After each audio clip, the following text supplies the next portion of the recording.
Cuando un pecador, en el momento final, considera que su culpa pesa más que la misericordia divina, está cometiendo el único error que no encontrará perdón en este mundo ni en el otro. Estas palabras no vinieron de un erudito teólogo, ni fueron registradas por ningún doctor de la Iglesia. Quien las pronunció fue el mismo Dios Padre, en un diálogo íntimo con el alma de una joven del siglo XIV, durante un éxtasis que se prolongó más allá de lo común. Al escucharlos, comprendió una verdad capaz de estremecer cualquier corazón. Judas no fue condenado por haber traicionado a Jesús, sino por haber creído que su pecado era mayor que la capacidad de Dios para perdonar. La desesperación de Judas desagradó al Creador más que la traición misma. Catarina Benincasa nació en 1347, en Siena, como la 23ª hija de un tintorero. Desde los 7 años su vida estuvo marcada por profundas experiencias místicas. Cuando era niño tuvo su primera visión de Cristo. A los 15 años se consagró enteramente a Dios, incorporándose a la Tercera Orden de Santo Domingo. Comenzó a vivir en una pequeña celda de su propia casa, dedicándose a largas horas de oración silenciosa, ayunos rigurosos y penitencia. Catarina apenas sabía escribir. No fue una mujer de estudios académicos ni de letras refinadas, pero fue elegida por Dios para convertirse en una de las más grandes místicas de la historia de la Iglesia. Su existencia fue un diálogo constante con el Señor, ella oró y él respondió, ella cuestionó, y él se reveló. Un día, mientras rezaba de rodillas como de costumbre, Catalina cayó en éxtasis. Esta vez, sin embargo, algo fue diferente. La condición duró más de lo habitual. Su cuerpo permaneció inmóvil, sus ojos cerrados, pero su alma estaba delante de Dios Padre mismo. En este encuentro sobrenatural, el Creador quiso responder a las preguntas más profundas de la existencia humana, aquellas que todos, en algún momento, nos hemos planteado. Cuando finalmente volvió en sí, Catarina empezó a dictar. No escribió, pero habló, y otros escribieron sus palabras. Así nació el libro conocido como El Diálogo, una conversación entre el alma y Dios Padre, donde él revela verdades sobre la Eucaristía, el pecado, la tentación, el cielo, el infierno, la misericordia y la justicia divina. Durante ese prolongado éxtasis, Catalina no solo vio luces o formas celestiales. Escuchó la voz del Padre Eterno, no como un sonido físico, sino como una presencia viva, que penetró en su alma con la intensidad del fuego y la serenidad de la paz. La primera revelación fue sobre el mayor de los misterios, la Eucaristía. El cuerpo de mi Hijo es uno, dijo el Padre Eterno, un cuerpo indivisible, donde está el cuerpo, está la sangre, donde están el cuerpo y la sangre, allí está el alma de Cristo. La naturaleza humana de Cristo nunca estuvo separada de la naturaleza divina.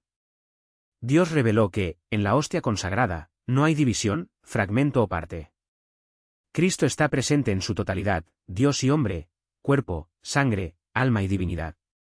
Así como el sol no se puede dividir en pedazos, Cristo no se fragmenta en la blancura de la hostia. Es la esencia divina que se ofrece en este dulcísimo sacramento bajo la apariencia de pan. El Padre continuó, se lo he dado a los ministros para que os lo distribuyan como alimento. Pero pronto llegó una alerta que hace estremecer el alma. Quien se acerca a la comunión en pecado mortal no recibe la gracia, aunque recibe en sí mismo a todo el hombre y a todo Dios. El Padre comparó a esa persona con una vela empapada en agua. Cuando intentas prenderle fuego, solo hace ruido. Si por casualidad se prende fuego, pronto se apaga desprendiendo humo. El día del bautismo recibimos una vela encendida, símbolo de gracia. Pero si pecamos después y no buscamos secar la mecha mediante la penitencia, si nos acercamos a la mesa de la comunión sin las disposiciones necesarias, la luz no permanece. La persona se confunde, se borra y cae en la oscuridad, cargando con un doble pecado. De la comunión solo quedará el remordimiento. No debéis mirar la Eucaristía solo con los sentidos del cuerpo, advirtió el Padre Eterno, sino con los sentidos del corazón.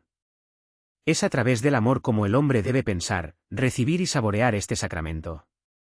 Y para aquellos que comulgan dignamente, para ellos Dios ha prometido maravillas. ¿Cuán grande es la persona que recibe el pan de vida con las correctas disposiciones? Él permanece en mí, y yo en él. En el alma permanece la virtud de este sacramento, el poder de la caridad divina, la clemencia del Espíritu Santo y la sabiduría del Hijo. El alma se fortalece contra los llamamientos de la carne, contra los demonios y contra las tentaciones del mundo. Yo soy la mesa, reveló el Padre. El Verbo encarnado es el alimento, y el Espíritu Santo es el siervo.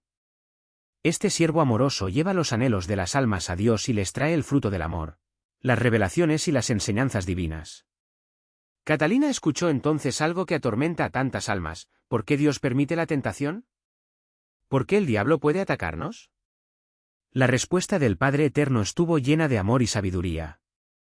En esta vida pongo al diablo para tentar a los hombres, no para que sean derrotados, sino para que alcancen la victoria y la recompensa de la prueba de las virtudes. Dios explicó que nadie debe temer la tentación, porque Él fortalece nuestra voluntad en la sangre de Cristo. El diablo no puede doblegar nuestra voluntad, porque nos pertenece. Es a través del libre albedrío que elegimos querer algo o no. La voluntad puede caer en manos del diablo para haceros daño, advirtió el Padre. Si la persona no le da esta arma, si no consiente los halagos del maligno, nunca pecará a causa de la tentación. Es por amor, no por malicia, que permito las tentaciones. Deseo tu victoria, no tu derrota.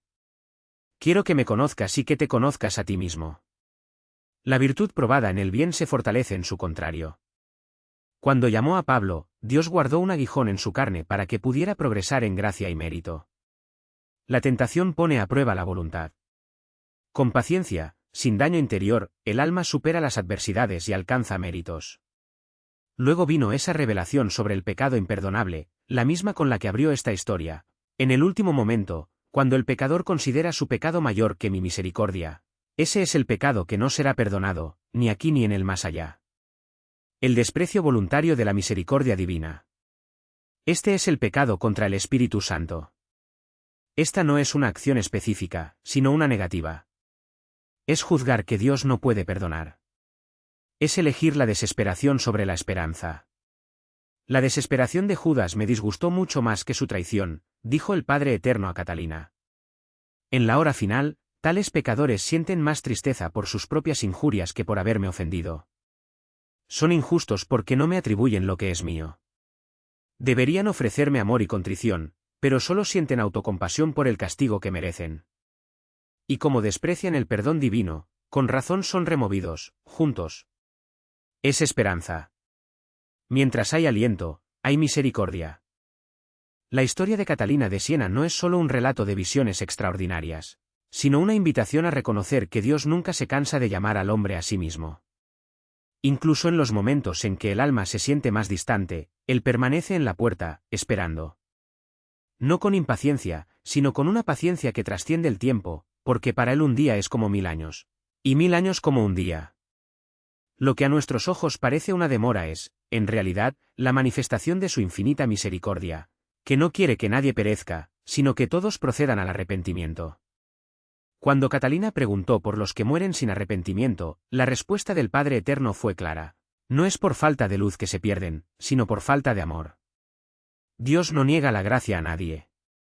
Él lo ofrece en cada momento, a través de los sacramentos, a través de las circunstancias de la vida, a través de las personas que se cruzan en nuestro camino, incluso a través de las caídas y los fracasos. Lo que no puede hacer es violar la libertad humana.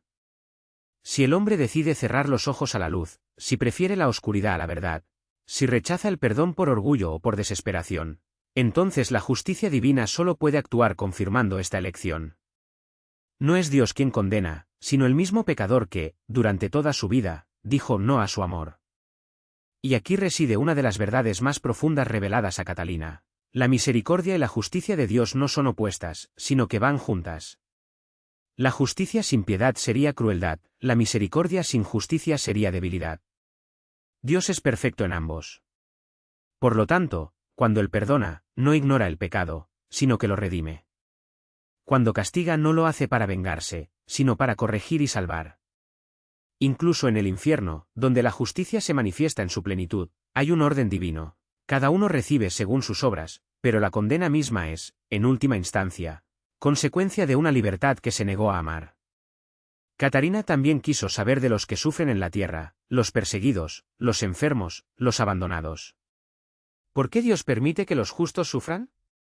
La respuesta fue una lección de confianza. Los sufrimientos de esta vida no son comparables a la gloria que se revelará en vosotros. El Padre no explicó el misterio del mal, pero reveló su significado. El sufrimiento, cuando se une al de Cristo, se convierte en instrumento de redención. No es un castigo sin propósito, sino una participación en el sacrificio del Calvario. Quien sufre pacientemente, ofreciendo su dolor por la salvación de las almas, transforma su propio martirio en gracia. Y en el cielo, estos sufrimientos serán recompensados con un gozo que sobrepasa todo entendimiento. Pero hay un sufrimiento que Dios no quiere, el del alma que se aísla en su dolor, que se rebela contra él en lugar de entregarse. Catarina preguntó por aquellos que, a pesar de creer, viven en la amargura, como si Dios los hubiera abandonado. El padre respondió con una imagen potente: son como niños que lloran porque no ven a su padre, pero su padre está ahí, esperando que levanten la mirada. La fe no es la ausencia de dudas, sino la decisión de confiar incluso cuando no podemos ver. Dios nunca nos abandona, pero muchas veces se esconde para que lo busquemos con más ardor. Quien lo busca con humildad siempre lo encuentra, porque Él es el Dios que se revela a los pequeños.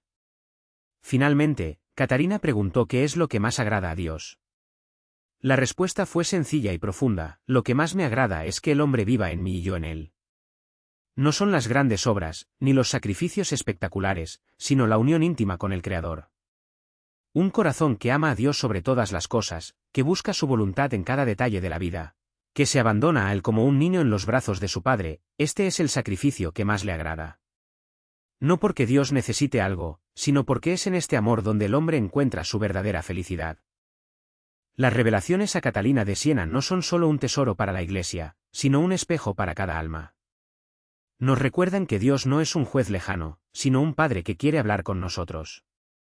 Ese infierno no es un lugar al que Él nos envía, sino un estado que elegimos cuando rechazamos su amor. Que el cielo no sea una fría recompensa, sino la plenitud de la comunión con aquel que nos creó por amor. Y que mientras haya vida, siempre habrá una nueva oportunidad de decir sí a su misericordia. La historia de Catarina termina, pero el mensaje no. Ella continúa haciendo eco, invitándonos a cada uno de nosotros a hacer las mismas preguntas que ella hizo: Señor, ¿cómo puedo amarte más? ¿Cómo puedo servirte mejor? ¿Cómo puedo prepararme para la eternidad? Y como ella, podemos estar seguros de que Dios responderá. Porque Él nunca se cansa de hablar. Solo espera que alguien lo escuche. Hay esperanza. Mientras quede un soplo de vida, hay tiempo para volver. Porque la misericordia divina es infinitamente mayor que cualquier miseria humana. Que el ejemplo de Santa Catalina de Siena y las palabras que Dios Padre le confió nos recuerden siempre que nunca debemos dudar del amor divino. Que podamos recibir la Eucaristía con el corazón purificado, resistir las tentaciones con la fuerza que Cristo nos ofrece y vivir nuestros días, ya sean en abundancia o en escasez, con la mirada fija en Él. Que nunca consideremos nuestro pecado mayor que su perdón, porque los que se pierden no son los que caen, sino los que rechazan la mano extendida para levantarlos. La misericordia no es una recompensa para los perfectos, sino un bálsamo para los heridos.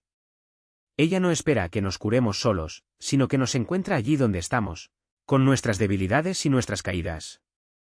Dios no nos ama porque seamos buenos, Él nos hace buenos porque nos ama. Y este amor no se mide por nuestros méritos, sino por la generosidad infinita de un Padre que nunca se rinde con sus hijos. Por eso, cuando la vergüenza nos paralice, recordemos, también nos espera el mismo Cristo que perdonó a Pedro, que acogió a Magdalena y que tuvo compasión del ladrón en la cruz. No nos pide explicaciones, sino confianza. No requiere perfección, sino arrepentimiento sincero. Y, sobre todo, no nos deja solos en la lucha. Su gracia es suficiente para sostenernos, su luz es suficiente para guiarnos y su amor es suficiente para salvarnos. Que la vida de Santa Catarina nos inspire a vivir con esa misma confianza. Que nosotros, como ella, sepamos reconocer la voz de Dios en los momentos de silencio y en los gritos del mundo. Que aprendamos a amar como Él amó, sin límites, sin reservas, sin miedo. Y que, al final de cada día, podamos repetir con ella: Señor, yo soy tuyo y tú eres mío. Porque, al final, es esta entrega simple, humilde y constante la que nos lleva a la verdadera libertad.